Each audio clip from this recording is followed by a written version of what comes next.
ప్రార్థన శక్తి ద్వారా. దేవునికి స్తోత్రం చెప్పండి. దేవదూత డైరెక్ట్ గా ఆయన ఇంట్లోకి వచ్చేసింది అంతే. దేవదూత అనుభవం కలిగిన ఆ ప్రార్థన జీవితం కలిగినోడు. అంత దేవదూతే దిగొచ్చింది ఆయన ప్రార్థన వినటానికి. ఎవరు చెప్పండి? కొర్నేలి ప్రార్థన వినటానికి ఎవరు దిగొచ్చారు? దేవదూత ఎట్టొచ్చింది? దేవుడు పంపిస్తే వచ్చింది. దేవుడు పంపించాడు. ఇదిగో కొర్నేలి ప్రార్థన చేస్తున్నాడు, నువ్వు వెళ్ళి కొర్నేలికి నేను చెప్పిన విషయం చెప్పమని దేవుడు దేవదూతని పంపించాడు. ఇప్పుడు దేవదూత వచ్చి కొర్నేలితో మాట్లాడుతుంది. చదవండి వాక్యం.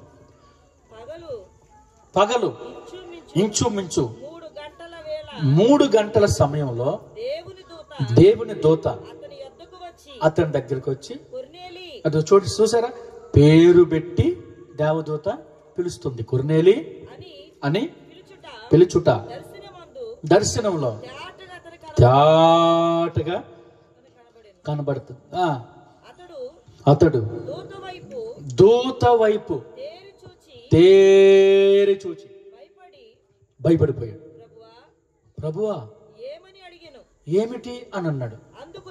అందుకు దూత, ఒకటి చెప్పండి ఏంటది? నీ ప్రార్థనలు. నువ్వు కుటుంబ ప్రార్థన పెట్టించిన, ఇంట్లో ప్రార్థన పెట్టించిన, వీధి ప్రార్థన పెట్టించిన, సభలు పెట్టించిన, లేకపోతే పెద్ద పెద్ద క్రూసైడ్స్ పెట్టించిన, పెద్ద పెద్ద మీటింగ్స్, నువ్వు చేసేటువంటి ఏ ప్రార్థనలు అయితే ఉన్నాయో ఆ ప్రార్థనలు. రెండోది ధర్మ కార్యములు. చెప్పండి ఏంటవి? ధర్మ కార్యములు. ఎవడైనా ఆకలిని వస్తే అన్నం పెట్టే గుణం, అనాథ పిల్లలను ఆదరించే గుణం, విధవరాళ్లకు సహాయం చేసే గుణం, దిక్కులేని పేదలను దగ్గర తీసుకొని వారికి ఏదైనా సహాయం చేసే గుణం. చూడండి, అన్నం లేని వారికి అన్నం పెట్టే గుణం. చూడండి, వస్త్రం లేని వారికి వస్త్రం ఇచ్చేటువంటి గుణం, ఆధారం లేని వారికి ఆధారం చూపించే గుణం. చాలా మందిని చూడండి, దానాలు చేస్తూ ఉంటారు. వస్త్రదానం, గోదానం, భూదానం, మరి ఇళ్ళు దానం చేస్తూ ఉంటారు, స్థలాలు దానం చేస్తూ ఉంటారు,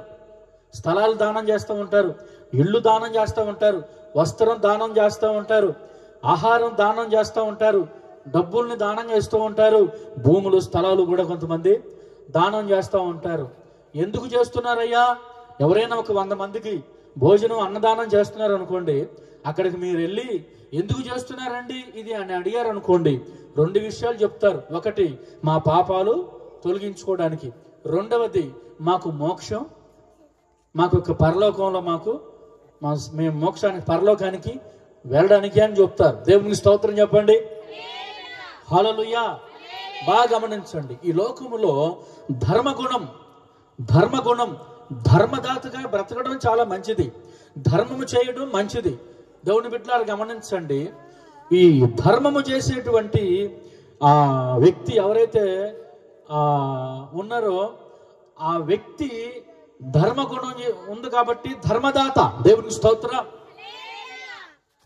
ఇప్పుడు ఒక వ్యక్తి, ఒక కుంటివాడు శృంగారమనబడేటువంటి దేవాలయము ఎదుట అపోస్తుల కార్యముల గ్రంథములో మరి అది రాసి ఉంటుంది, 3వ అధ్యాయం అనుకుంటా, 3వ అధ్యాయంలో ఉంటుంది.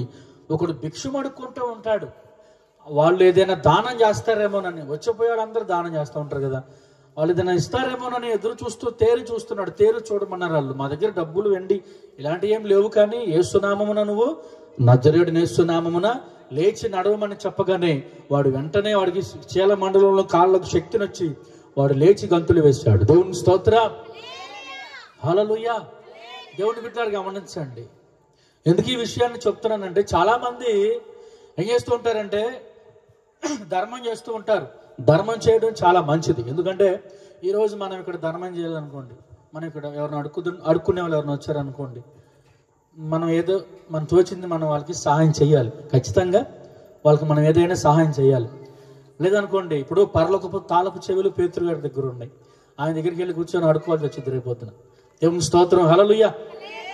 బాగా గమనించండి, పాతాళంకి వెళ్ళాలన్నా పరలోకానికి వెళ్ళాలన్నా పేతురు గారి దగ్గర కూర్చొని అయ్యా అయ్యా అయ్యా అని అడుకోవాల్సిన పరిస్థితి వస్తుంది.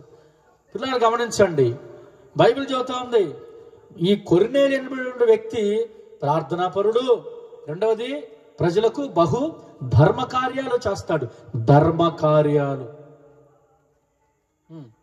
మూడవది అతని యొక్క ప్రార్థన, అతని యొక్క ధర్మ కార్యములు. రెండు, దేవుని సన్నిధికి అది జ్ఞాపకార్థంగా చేరినాయి అంట. ఇప్పుడు ఇతను చేసేటువంటి ప్రార్థన కానీ, ఇతని ధర్మ కార్యాలు కానీ, అతను దేవుని యందు భయభక్తులు కలిగినటువంటి స్థితి కానీ, అది మూడవదిగా దేవుని దగ్గరికి చేరిని, జ్ఞాపకార్థకంగా దేవుడి దగ్గరికి చేరిని. చేరతాయా చేరవా చెప్పండి. ఇప్పుడు దీని ప్రకారం మనం ఆలోచన చేస్తే, ఒక వ్యక్తి ధర్మం చేస్తే ఆ ధర్మం ఎక్కడ చేరుతుంది? దేవుడి దగ్గరికి చేరుతుంది. ఒక వ్యక్తి ప్రార్థన చేస్తే ఆ ప్రార్థన ఎక్కడికి చేరుతుంది? దేవుని దగ్గరికి చేరుతుంది.